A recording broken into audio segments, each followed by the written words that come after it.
तो हेलो गुरु लोग, मेरा नाम है केशव और आज हम पढ़ने वाले हैं कोलीज फ्रैक्चर के बारे में। जो कोलीज फ्रैक्चर है हमारी डिस्टल रेडियस का एक फ्रैक्चर है और 1884 में जो अब्राहम कोलीज हैं उन्होंने इसे डिस्कवर करके अपना नाम दे दिया। और आज हम इसी के बारे में पढ़ने वाले हैं। तो गुरु लोग कॉपी निकालो और आज का टॉपिक डालो, कोलीज फ्रैक्चर।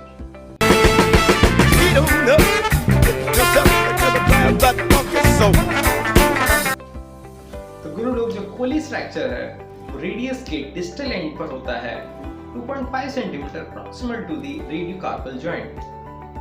और ये इतना कॉमन फ्रैक्चर तो नहीं है, पर फिर भी यंग अडल्ट्स में और उन पर्सन में देखा जाता है जिनकी एज 40 से ज़्यादा होती है।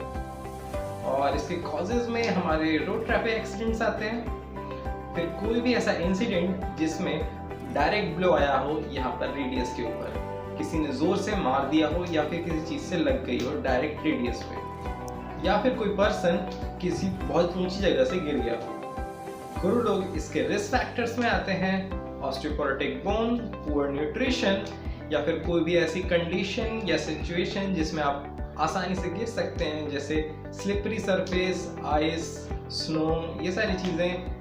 और एडवांसिंग एज, बढ़ती हुई उम्र की, क्योंकि बढ़ती उम्र के साथ जो हमारी बोन्स है वो कमज़ोर हो जाती हैं। और पोस्ट मेनोपॉजल वुमेन्स, और इसके अलावा decrease muscle mass and muscle weakness. और इसके बाद हम बात करते हैं मैकेनिज्म ऑफ इंजरी के बारे में कि किस तरीके से कोलीज फ्रैक्चर हो सकता है। अगर कोई पर्सन अपने आउटस्ट्रेच हैंड पर गिरता है कुछ इस तरीके से, और जिसका ये वाला पोर्शन है वो डायरेक्ट जाकर के ज़मीन पर लगता है और वो कुछ इस तरीके से गिरता है, तो उसके कोलीज फ्रैक्चर होने के काफ़ी चांसेस हैं। और कुछ इससे एसोसिएटेड इंजरीज हैं, तो अगर हम टेंडन की इंजरीज को देखें, जो हमारा एक्सटेंसर पॉलिसिस लॉन्गस है उसकी इंजरी हो सकती है, उसका रप्चर हो सकता है, और या फिर प्री टेंडिनस एडहेशंस हो सकते हैं हमारे फिंगर्स के एक्सटेंसर और फ्लेक्सर कंपार्टमेंट के। और फिर अगर हम नर्व की इंजरीज की बात करें, तो हमारी जो मीडियन नर्व है वो डायरेक्ट यहीं से क्रॉस करती है, वो नर्व वो डैमेज हो सकती है। और फिर उसकी वजह से जो हमारे साइंस हैं वो कार्पल टनल सिंड्रोम के आएंगे। और कोलीज फ्रैक्चर के कुछ टाइप्स हैं कि जैसे ओपन फ्रैक्चर हो सकता है कि जो बोन है वो फ्रैक्चर होने के बाद मांस को फाड़ करके बाहर आ गई है, या फिर जो डायरेक्ट ब्लो था, जो भी काटने वाली चीज थी जिससे फ्रैक्चर हुआ है, उसने जो हमारा मांस है उसको काट करके बोन को बाहर ले आया है। या फिर क्लोज फ्रैक्चर हो सकता है कि मतलब सब कुछ अंदर ही है, जो बोन है सब अंदर ही है, कुछ नहीं दिख रहा है। या फिर इंट्रा आर्टिकुलर फ्रैक्चर हो सकता है, जैसे कि जो फ्रैक्चर है वो जॉइंट तक पहुंच गया है या फिर जॉइंट कैप्सूल के अंदर तक पहुंच गया है। एक्स्ट्रा आर्टिकुलर फ्रैक्चर कैप्सूल के बाहर।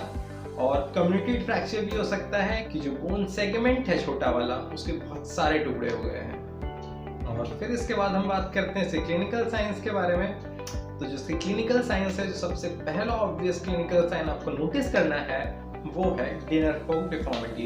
देखिए, जैसे भी हमारा हाथ ऐसे है तो वो ऐसा ना रह करके एक डिनर फॉग की तरह बन जाएगा, वही फॉग जिससे हम मैगी खाते हैं उसके जैसा हो जाएगा, कुछ इस तरीके से दिखेगा।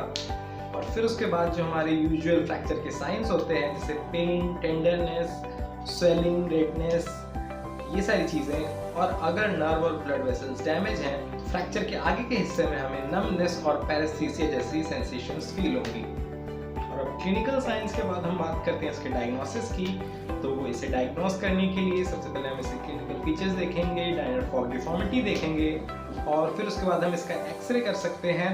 मोस्टली कोलीज फ्रैक्चर रिस्ट के एंटेरोपोस्टीरियर और लेटरल एक्सरे में दिख जाता है। और जो हमारी डिस्प्लेसमेंट या फिर एंगुलेशंस हैं वो कुछ इस तरीके की दिखेंगी। तो अब बात करते हैं इसके ट्रीटमेंट के बारे में। तो सबसे पहले हम बात करें कंजर्वेटिव ट्रीटमेंट के बारे में। तो अगर जो हमारे फ्रैक्चर के सेगमेंट्स हैं वो डिस्प्लेस्ड हैं, डिस्प्लेस्ड फ्रैक्चर है, जो कि मोस्टली होता ही है, तो हमें सबसे पहले इसे क्लोज रिडक्शन से ठीक करने की कोशिश करनी चाहिए। और अगर क्लोज रिडक्शन से ठीक नहीं होता है तो फिर हम सर्जिकल ट्रीटमेंट के ऊपर जाते हैं, जिसमें हम ओपन रिडक्शन इंटरनल फिक्सेशन कर सकते हैं।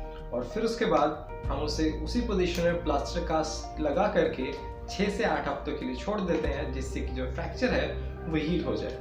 और प्लास्टर कास्ट लगाने के बाद हमारा रिहैबिलिटेटिव फेज आता है, जिसमें फिजियोथेरेपी काफ़ी मेन रोल प्ले करती है।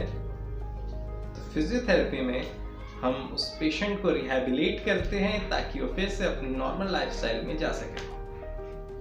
तो प्लास्टर कास्ट लगाने के बाद जितना टाइम जो रिस्ट है, जो हैंड है, वो प्लास्टर के अंदर है, तो हम जो एक्सरसाइजेस हैं वो करवाते हैं प्लास्टर से डिस्टल और प्रॉक्सिमल जॉइंट्स की, जो प्लास्टर के अंदर नहीं है, जिससे कि उसके आसपास की मसल वेस्टिंग ना हो। और फिर उसके बाद प्लास्टर खुलने के बाद हम स्ट्रेंथनिंग एक्सरसाइजेस कराते हैं, स्ट्रेचिंग एक्सरसाइजेस कराते हैं, मोबिलाइजेशन कराते हैं, जिससे कि जो पेशेंट की रिस्ट है वो फिर से अपने नॉर्मल रेंज ऑफ मोशन में आ सके और फिर से अपनी स्ट्रेंथ गेन कर सके, जिससे कि जो पेशेंट है अपनी normal day to day life में वापस जा सके। और इसी के साथ हम आज का वीडियो खत्म करेंगे। आप लोगों को वीडियो अच्छा लगा है तो जाकर के लाइक कर दो, दोस्तों को दिखाना चाहते हो तो शेयर कर दो, और आप चैनल पे जाकर के मेरे दूसरे वीडियोस भी चेकआउट कर सकते हो। अगर आपको अच्छे लगते हैं, इंटरेस्टिंग लगते हैं तो चैनल को सब्सक्राइब कर देना। और नया वीडियो हर ट्यूसडे और फ्राइडे को सुबह ठीक 11 बजे आ जाता है, तो उसके रिमाइंडर के लिए, उसके नोटिफिकेशन के लिए बेल आइकन भी प्रेस कर देना। मिलते हैं अगले वीडियो में। Somebody that just so